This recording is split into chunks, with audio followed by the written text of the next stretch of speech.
Uma breve nota sobre o Dr. Gabriel Branco.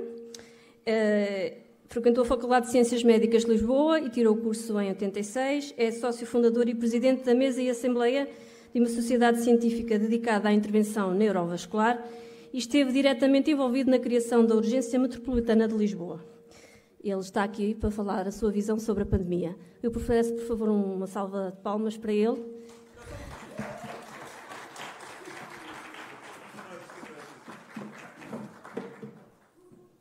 Bom dia. Pode pôr para o meu slide. Obrigado a todos por terem vindo. Thank you to all the international scientists that traveled from afar to join us. Hope you feel welcome. Vou começar esta apresentação com uma nota de pesar pelo excesso de mortalidade que tem ocorrido em Portugal. São 3 anos seguidos, com cerca de 10 mil pessoas que morrem a mais, independentemente da causa, que eu não vou abordar. O seguinte, vamos começar por falar sobre a definição de pandemia.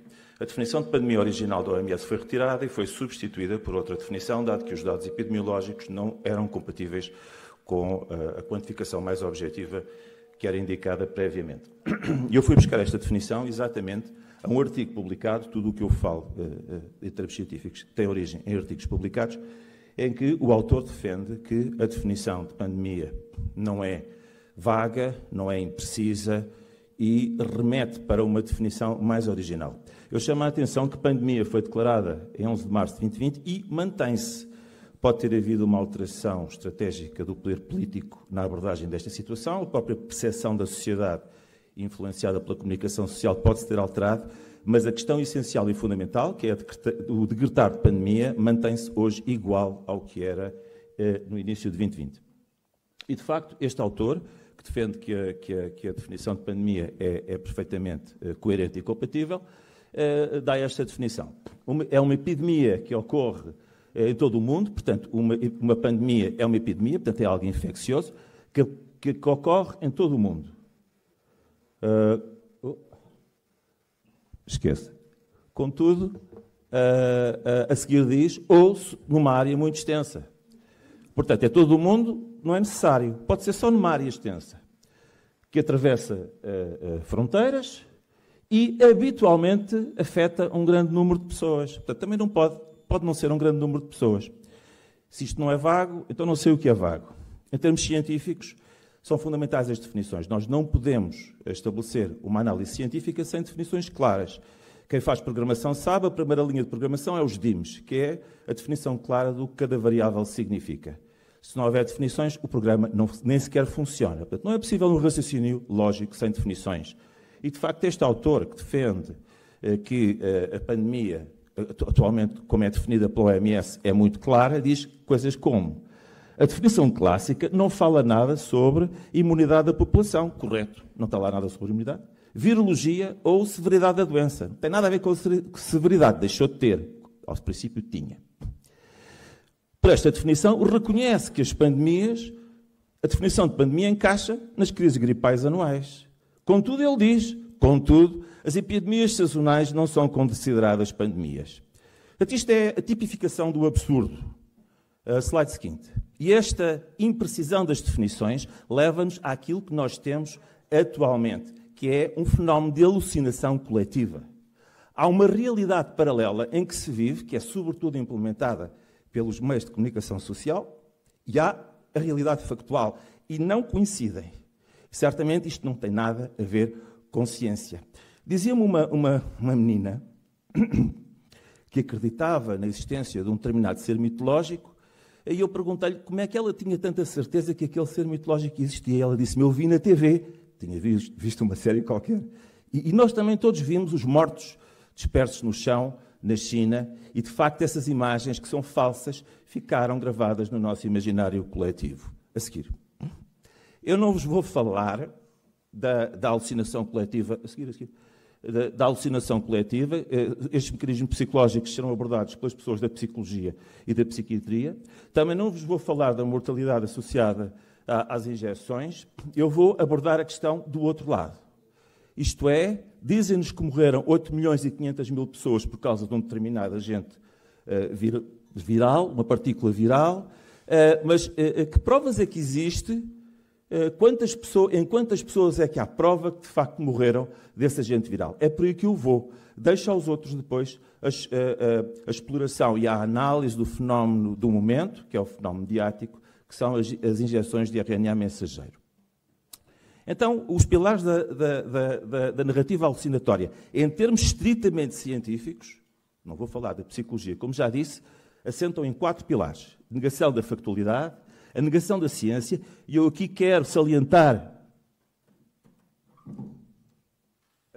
a subversão das definições, como eu já tinha dito. Não há método científico sem definições claras e rigorosas, e a negação da matemática e a negação da lei legítima. A seguir? Quanto à negação da factualidade, já se falou aqui de taxas de letalidade e mortalidade.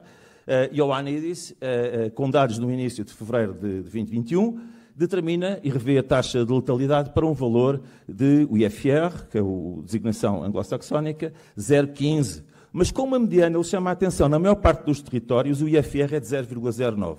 Ioannidis é só a autoridade mundial em termos epidemiológicos, respeitada pelo próprio CDC. E, de facto, o valor que temos para comparar é o da gripe, que é um IFR de 0,10. Portanto, estamos a falar da mesma coisa. E, para dar uma comparação, a tuberculose é muito variável também segundo os territórios, mas, em média, andará por 0,30 a 0,35. Portanto, a partir desta publicação de Ioannidis, no início de 2021, o assunto acabou. Acabou em termos técnico-científicos e epidemiológicos, mas a agenda política quer lá saber disso para alguma coisa. A seguir, ainda na negação da factualidade, isto é um artigo de 2021, muito citado, 2011, muito citado, que prova que as máscaras não reduzem a infecção por agente respiratório viral superior.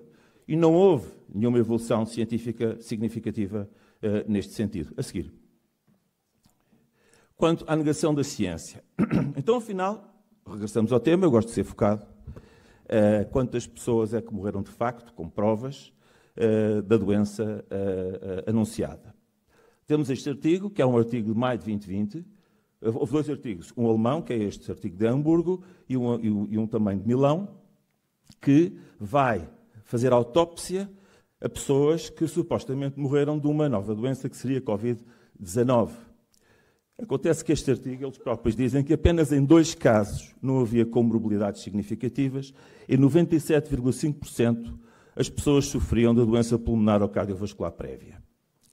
O mais importante que tudo, há 0% de casos de análise tecidular em que se tenha tentado fazer isolamento viral, nem sequer foi feita testagem dos tecidos, a sequenciação genética. A seguir? Como é que se identifica um agente? Para a gente provar que alguém morre de uma doença, temos que primeiro identificar o agente e depois provar que esse agente tem letalidade. Está ali aquele link, que é um virologista italiano, que nos confessa que os virologistas não se entendem com as definições. Voltamos ao problema, como é que eu tenho um método científico sem definições claras. E, de facto, posso-vos dizer uma coisa, tudo o que eu li, a virologia deve muito à ciência. O isolamento, tirando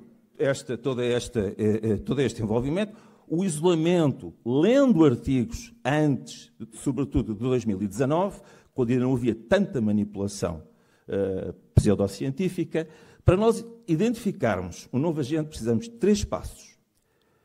O efeito citopático, ou seja, nós tiramos a amostra, que pode ser o estudado nasofaríngeo, com uma cotonete, pode ser um lavado bronqueolo alveolar, mais sofisticado, pomos em células de cultura e temos efeito citopático.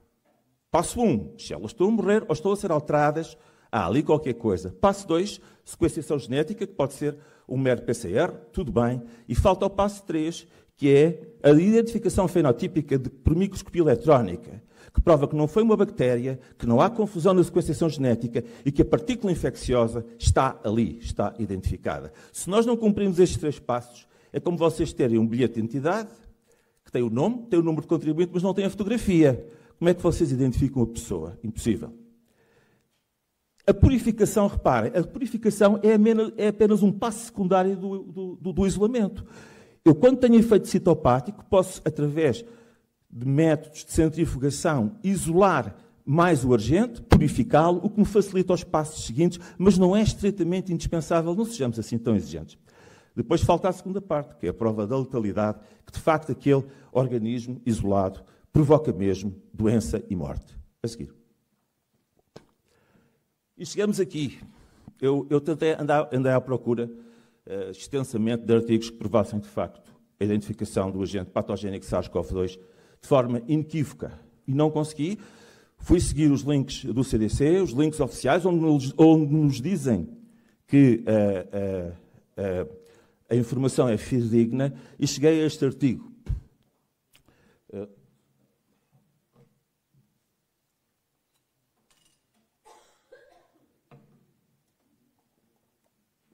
Este artigo que utiliza, de facto, as amostras, os espécimenes escolhidos, e os vai cultivar nas células Vero S6, células do rim do macaco. Retenham isto, S6, Vero S6. Parece que não se dão muito bem estes espécimenes nas células pulmonares humanas. Parece que se cultivam melhor no rim do macaco. Vero S6, a seguir. E fazem um processo sofisticado. Aqui está a cultura, o SARS-CoV-2 nas células Vero S6. Depois fazem a purificação. Não se contentam só com cultivá-las em cultura, passam-nas em processos de centrifugação e obtêm o purificado. E o purificado está ali, aquela banda opalescente, no tubo de ensaio. Temos ali um concentrado do SARS-CoV-2. Está sim, senhor. E o que é que fazem a seguir? Titulação, que é uma mera contagem, não é? Concentração, RT-PCR, sequenciação, e depois outra coisa que está ali, muito importante, que vão ouvir falar se calhar mais vezes, que é a caçadeira proteómica, que é um método, são no fundo 3 métodos tipos espectroscópicos que vão caracterizar as proteínas. Então conseguiram um purificado. Não está só isolado, está purificado. Mas se nós lermos com atenção o artigo, lá num cantinho que ninguém consegue dar muita atenção, diz assim: tal como esperávamos a partir de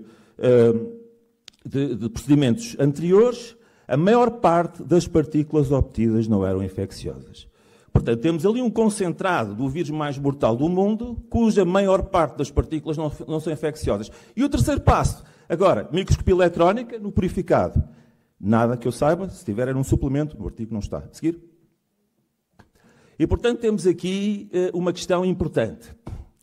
Este é um dos raros casos de biópsia em que não só fazem biópsia, anatomopatologia direta, mas tentam, de facto, obter o isolado viral. Em 4 doentes ditos mortos por SARS-CoV-2, só conseguem CPE em 2 casos, ou seja, proliferação nas células Vero em 2 casos.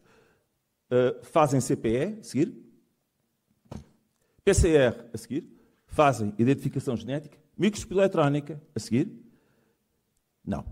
A seguir, será que foi feito o isolamento correto? Aqui os políticos vão nos dizer que sim, por maioria. Foram feitos os 2 passos, só não foi feito um, ganharam 2-1. Em termos de lógica matemática, a seguir. É falso, é mentira. V mais F igual a F. A seguir. E chegamos à questão mais interessante, que é... Isto é muito grave, eu não devia estar a ver.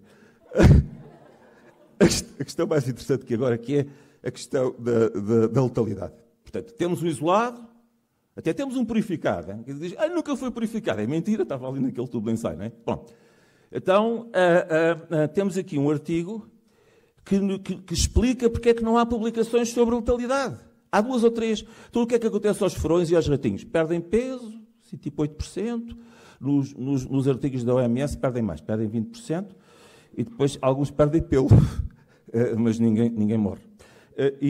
Portanto, como é que isto se explica? Eu depois tenho acesso a um artigo, daqueles artigos que é da publicação do CDC, da Agência da OMS, Agência Europeia de Medicamentos, a dizer que os vírus em células de cultura perdem a spike. Não é bem, não precisam dela para infectar células e perdem a spike, que é um bocado estranho. Mas eu não acreditei nestes relatórios, eu fui à procura do artigo original e encontrei este artigo. E este artigo diz-nos que há um problema. Ao propagar seriamente o SARS-CoV-2 nas células Vero S6, eles sofrem mutação na spike e deixam de ser infecciosos. Se calhar a gente tem que usar as células Vero H-SLAM, outro tipo de células. Portanto, quando a experiência falha, o que é que nós fazemos? Vamos repetir a experiência com diversas variáveis e talvez um dia dê certo, mas não tem qualquer prova, de facto, definitiva que haja manutenção da infecciosidade e a prova de letalidade ainda não foi publicada, que eu saiba, não li os artigos todos, se calhar foi, eu desconheço, e segui os links oficiais. A seguir, é claro que este artigo foi feito na OMS, esta ideia é genial a seguir. E, portanto, nós temos aqui uma variante do unicórnio que não tem asas. Segundo os cientistas, ela não voa, mas como veem nesta imagem, consegue saltar bastante alto. Ao contrário dos vírus SARS-CoV-2, que, coitados em células de cultura, perdem a spike e não fazem coisa em cima nenhuma. A seguir. Agora a negação da matemática. Este trabalho que eu fiz era para provar matematicamente que não se devia testar assintomáticos. Faz parte dos meus processos que estão em curso. Eu espero que um dia chegue a tribunal e que nós possamos discutir matemática a sério.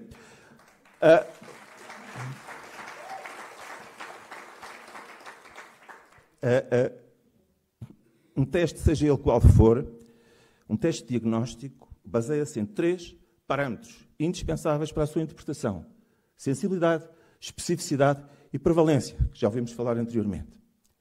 Sem isto, nós não podemos interpretar o resultado de um teste. E se nós utilizarmos testes deste género, fui buscar aqueles valores lá em cima, a Find, uma das poucas empresas que tentou aferir a qualidade dos testes e fez uma meta-análise de cerca de 100 testes dos milhares que existem no mercado. Não contra material viral real, não sei porquê, contra os seus próprios PCR. E chegou àqueles valores.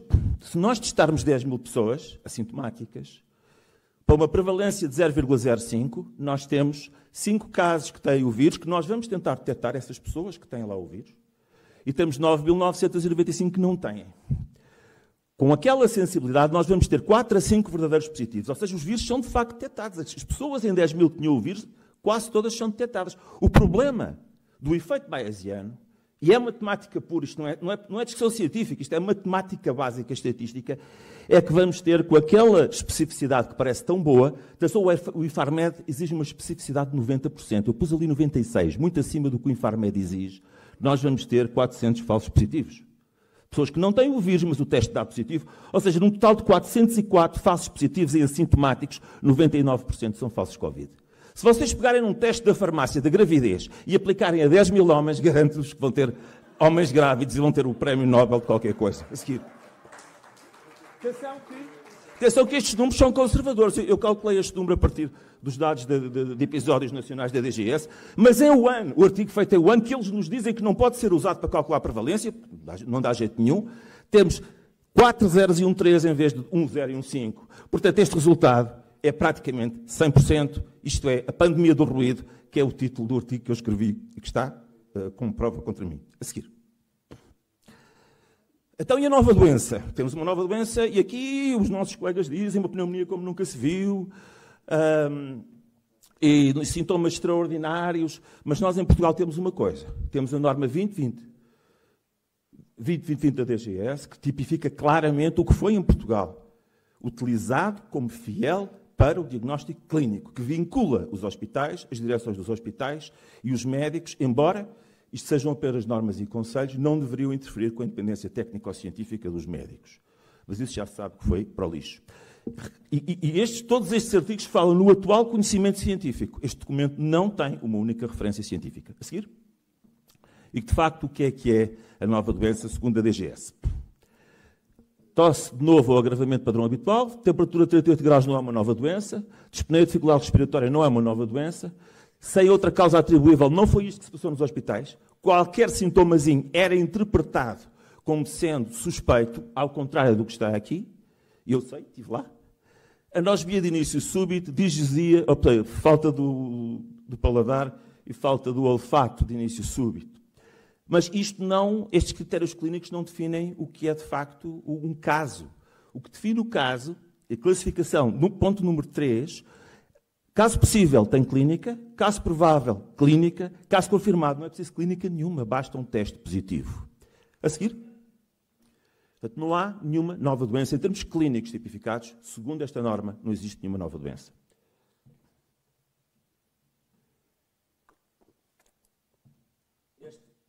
Este é um teste típico de rastreio, efetuado a nível hospitalar, num doente ambulatório.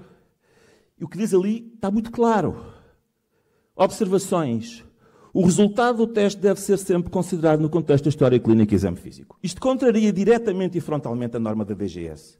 E todas as bulas que os laboratórios têm, alguns cedem-nas, outros não, sobre os testes PCR, a bula do teste PCR diz lá isto. O teste não tem significado fora do contexto clínico.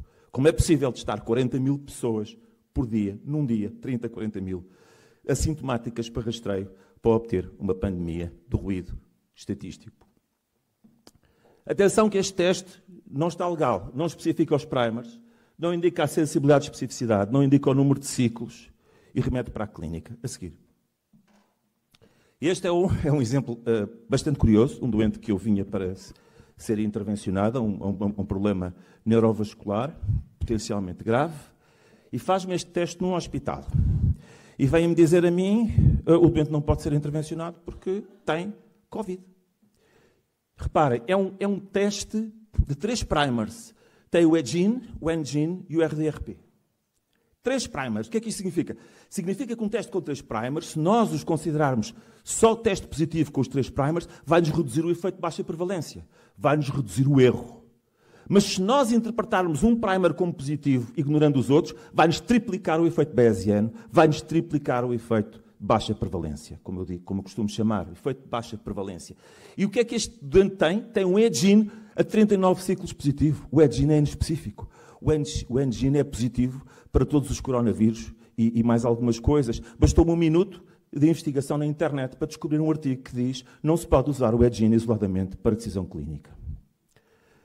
NGIN, nucleocápside negativo, RDRP negativo. E a 39 ciclos o laboratório tem o descaramento de considerar isto um caso positivo. Neste hospital, alguém deu um murro na mesa e disse: meus senhores, isto, clinicamente, é uma aberração, isto é um teste negativo e é ilegal, porque já há um parecer do tribunal sobre este aspecto. E diga-se a bom da verdade, para a dignidade da CCPIRA desta instituição, a CCPIRA pegou nesta informação e retirou o doente do circuito Covid. Eu pergunto-vos...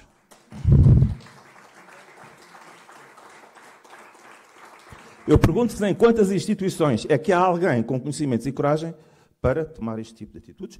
A resposta fica ao vosso critério. A seguir. Negação da lei. Já falámos da negação da matemática, agora é a negação da lei. Processo dos cidadãos, Tribunal da Relação de Lisboa, 2020. Fala de privação ilegal da liberdade, prisão, fala mesmo de prisão ilegal. Os mandantes da prisão ilegal continuam impunes. Testes PCR sem significado, com 35 ciclos ou mais.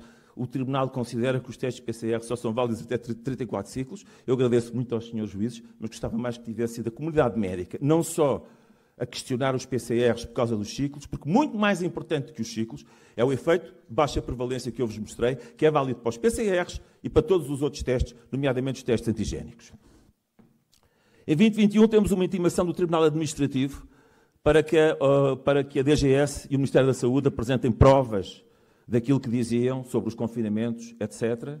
A DGS, na página 7 da sentença e sobre o isolamento do vírus, não ter resposta para as questões colocadas, pagou uma multa de 20 mil euros e o assunto seguiu para a frente. A seguir. Acórdãos do Tribunal Constitucional, há 4 já. Há 4 acórdãos do Tribunal Constitucional que mostram a ilegalidade das medidas que foram tomadas. E esta é só uma das decisões. De julgar inconstitucional a norma contida nos números 1 e 4 do artigo 25, resolução do Conselho de Ministros. Os membros do Conselho de Ministros tiveram a ousadia de legislar contra a Constituição, afrontando diretamente o artigo 9, atentado à democracia, Estado de Direito, aos direitos, liberdades e garantias. Claro que ninguém pôs ali aquelas fitas, e se nós descobrirmos quem pôs aquelas fitas ali, eles vão dizer que só estavam a cumprir ordens. E se nós descobrirmos quem é que deu ordens para pôr aquelas fitas, vão-nos dizer que estavam a cumprir ordens, e nós já vimos isto a seguir.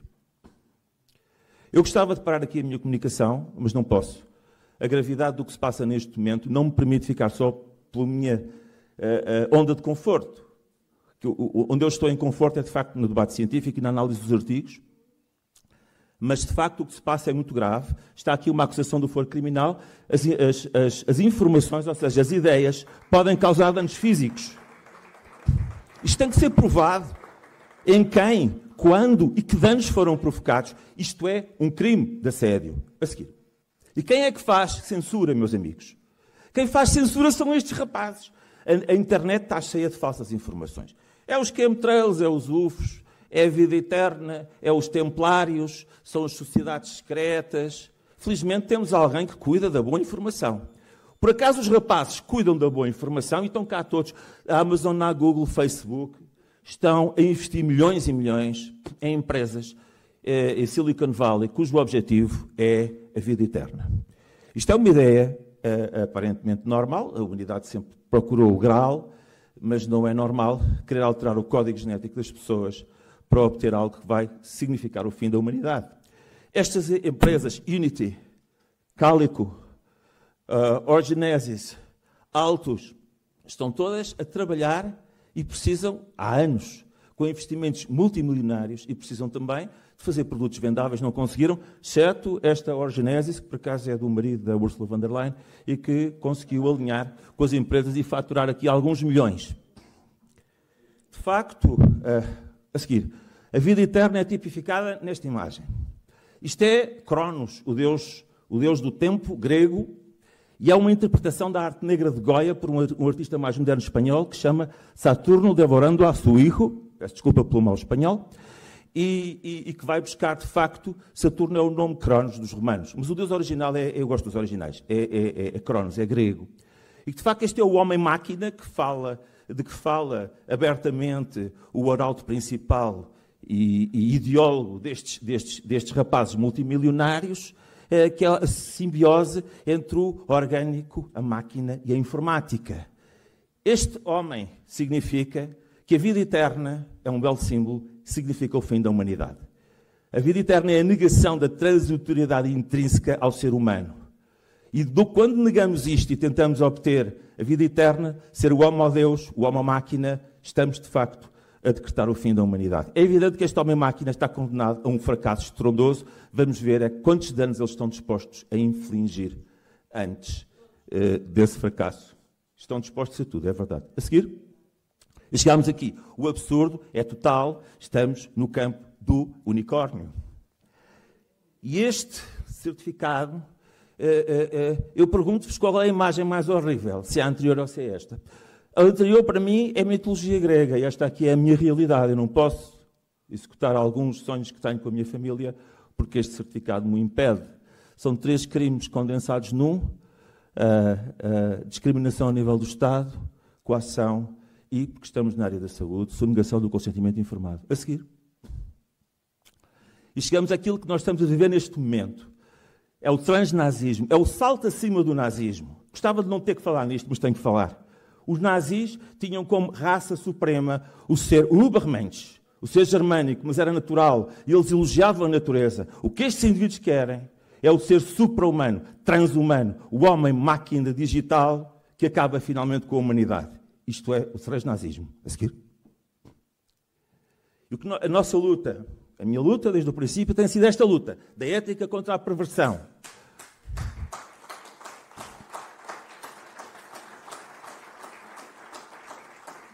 Aqui o slide ficou mal, foi a questão do ecrã, da lei contra a ditadura e do humanismo contra o transhumanismo. Nós acreditamos que o amanhecer vai acontecer de novo, porque isto é uma luta da luz contra as trevas. Eu só quero terminar agradecendo a um punhado de pessoas que estiveram comigo, um punhado de camaradas que estiveram comigo desde o princípio e nunca desistiram, nunca cederam. Nós somos a resistência.